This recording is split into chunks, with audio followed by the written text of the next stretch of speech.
1 kilo காடைக்கறி வாங்கியிருக்கேன். இதை நான் இந்த மாதிரி பெரிய பெரிய பீஸாக கட் பண்ணி வாங்கியிருக்கேன். க்ளீன் பண்ணி வச்சுருக்கேன். இதுக்கு மசாலா தடவி காடைக்கு 2 ஸ்பூன் இஞ்சி பூண்டு பச்சை மிளகாய் பேஸ்ட்டு, 1 ஸ்பூன் காஞ்ச மிளகாத்தூள், கார மிளகாத்தூள், 1.5 ஸ்பூன் குழம்புத்தூள், திட்டமான அளவுக்கு உப்பு, ஒரு 4 ஸ்பூன் எண்ணெய்,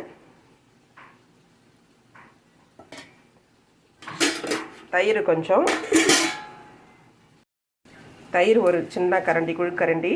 இதெல்லாத்தையும் பிசைஞ்சு கறியோட மசாலாவோட நல்லா ஊறட்டுன்னு 1 மணி நேரம் வச்சிடலாம்.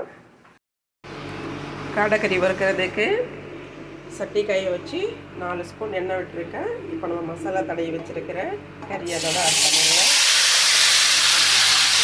ரொம்ப அனல் வைக்கக்கூடாது, சிம்மிலே வச்சு மூடி போட்டு வேக வைங்க.